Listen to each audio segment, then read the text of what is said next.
flush to drain before they start on product. So there are operational and inspectional considerations, but they're not part of 3A.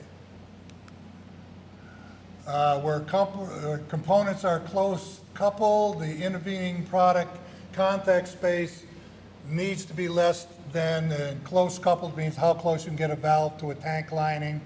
If you have a bypass circuit, say in a pasteurizer, how close between the valves and the lines. Close coupling becomes important because when the valves or things are closed, what you've done is create a dead end. And dead ends are just areas that will accumulate product during processing. It's not properly flushed out, it's not cleaned, they're more difficult to clean. So 3A does have some recommendations of what is acceptable. Generally, the lesser of twice the nominal diameter of the cross section of the mating surfaces with a maximum of 5 inches. So if you've got a 1-inch pipe, twice the cross section, you could have a dead end of 2 inches.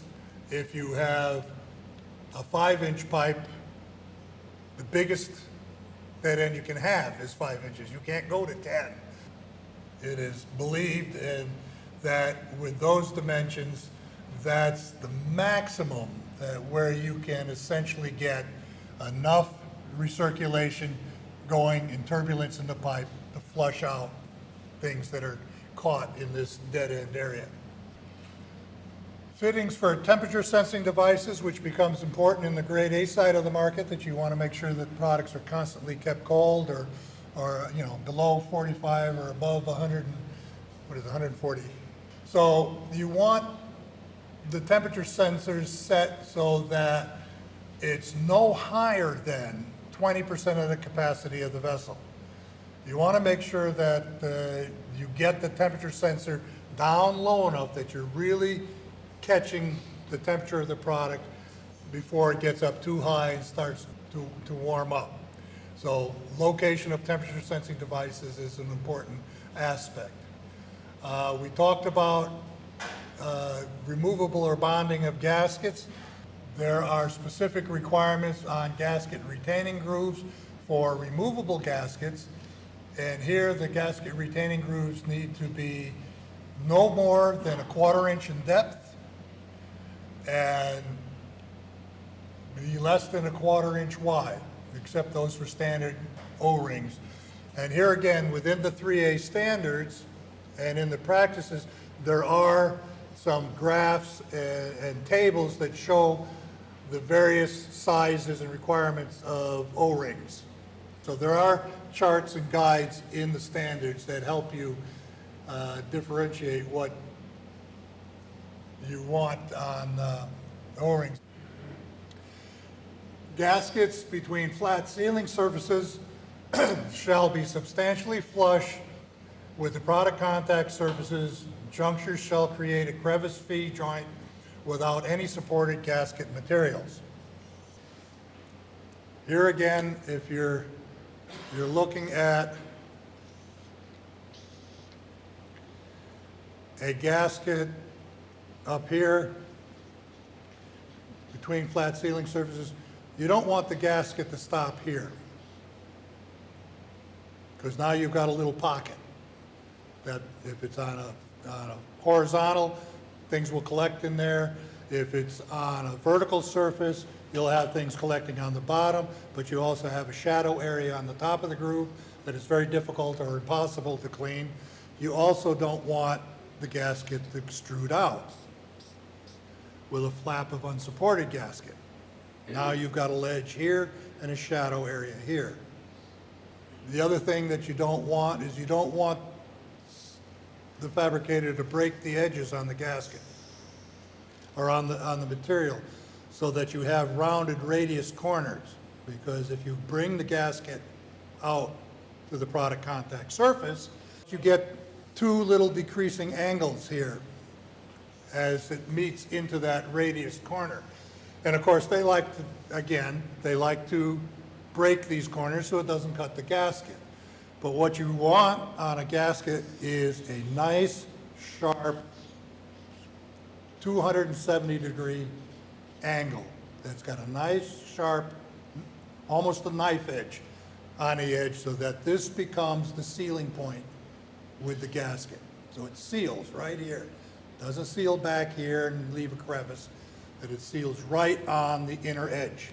So between flat sealing, you want it substantially flush. You don't want it sticking out to make shadows and things, and you want it to be crevice-free around the joint. Surfaces that have 2 or more O-rings or seats in a row between product contact and non-product contact surfaces shall have a leak detection port between the 2 O-rings. Engineers like to use 2 gaskets if they can. It's the belts and suspenders type of thing. If one leaks, then the other one stops it. It's great for engineering, but it's lousy for sanitation. If you don't have a leak detection port between them, you don't know what's creeping behind these gaskets and what might eventually migrate into product. So when we're dealing with fabricators, is let's not use 2 O-rings in a row. But if you absolutely have to, then we want them to put a leak detection between the 2 ports that's open to atmosphere and visible so that the operator can see that it's dripping, drip, drip, dripping. Unless the area is designated as a manual or COP cleaning, what little bit might leak in is no different than what might leak around the plug valve. You take it apart every day for cleaning anyway. So it goes into a COP tank. You can inspect the gaskets for replacement, and that's where it comes back to being very important to know what was the intent of the designer and fabricator. Was this to be manually cleaned or CIP cleaned?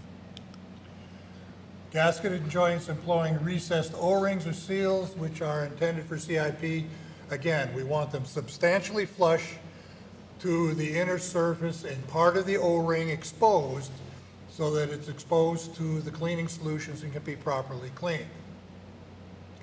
Surfaces behind removable gaskets, the groove itself should be smooth enough to be cleanable, not become a harborage for bacteria as gaskets are changed and removed for cleaning. So these are examples of what is expected for cleanable types of O-rings. The top one is recessed on the product side. This is not suitable for CIP because of this, but it would be suitable for manual cleaning. This one is an exposed O-ring. It's been chamfered back so it's exposed to the cleaning solutions of product. Cleaning solutions will flow down the chamfers and clean those areas out. That's kind of a rough drawing. This is a more common one. Again, the same principles are involved. The top one is not acceptable for CIP cleaning. Here's the other one that is CIP-able. It's designed so that the groove and everything is such that you'll expose a little bit of the gasket. So you can clean gasket and product contact. The thing that this drawing shows that the other one didn't, which is very important for gasket placement, is that behind the O-ring, it has a metal-to-metal stop. The 2 pieces of metal come together. On the previous drawings, you could essentially keep tightening this down until you squeeze the gasket out completely or cut it so that you couldn't use it at all. The better design is the one that has compression control with a metal-to-metal stop at the back behind the gaskets. Then moving along, there's lots of requirements generally within the format and style manual for radii. It's one of the more important sanitary features that you have proper radii in machines, because this definitely impacts on the cleanability of a piece of equipment. The sharper the corner, the more things will collect. Bacteria will collect in very, very small places, and lots of them. So radii have become very important. The baseline radiation in 3A generally starts at 1/4 of an inch. We do have some requirements on storage tanks and storage vessels where it starts at 1/2 inch. At 1/4 of an inch on a manually cleaned piece of equipment, The 1/4 inch radius is sufficient to get several bristles of a brush in around whatever that seam is, and a 1/4 inch you can clean out with a standard brush. So there is some rationale of why it's set at a 1/4 inch. You can go down on some standards to an 1/8 inch. An 1/8 inch cleans very, very well under CIP practices because of the way the spray and the impingement and things like that on CIP equipment. 1/8 inch radii tend to clean very well. On some equipment such as sensors, valve components, check valve components, you can even go down to 1/32 of an inch. Generally, when you get this small, they have to be manually cleaned components. Grooves and gaskets and retaining gasket grooves, again, have radius requirements for them. Gaskets like that would go around the access port on an over-the-road tanker or a silo tank, the ones that have the deep U groove that you can turn inside out to see if they're clean or not. That's what they're talking about as grooves in the gasket. Smaller radii, of course, are allowed for standard and non-standard O-rings. O-rings are called O-rings because they're in circles. It's not the cross section of the O-ring. A quad ring is still an O-ring. There are some areas that there is no minimum radii requirement for a press fit because there's no way to do it without some very, very fancy machining to machine the radius into the whatever you're pressing in. The tolerances aren't going to work. You'd make more problems than you'd solve. Also, on flat sealing surfaces, just by the nature of how they're put together, there's no radius requirements in places such as that. Think of just a standard PD pump. Got a flat faceplate, fits over the cavity that has the two rotors in it. All right, when you bolt that against the pump body, there's an O-ring gasket around the interior that matches the cutout where the rotors are. That's a flat sealing surface. Flat, perfectly flat cover on a PD pump bolted to the pump body. Another possibility might be on an area eliminator in a receiving area that's got a flat top on it or a filter housing. It's got a filter cage down in it with sock filter on it. That top probably has a flat sealing surface. There are no minimum radii requirements for exposed sanitary threads except for the knuckle thread that's on a DIN fitting 405, and we'll look at some drawings in a minute. Gasket retaining grooves for bonded gaskets are not subject to depth or minimum radii requirement because the groove is fully filled with both gasket and glue. So most gaskets in this day and age are removable, but there's still the provision that you can bond them. There's no minimum requirement for retaining grooves for mechanical force seals.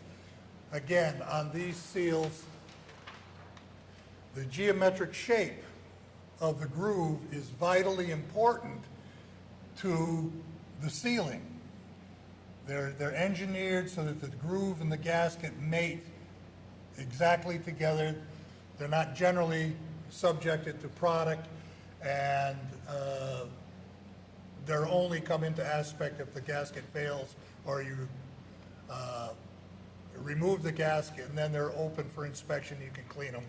On machined components, where a radius in a 90-degree corner can be replaced by two 135-degree angles, because the base is that any internal angle less than 135 degrees requires a radius.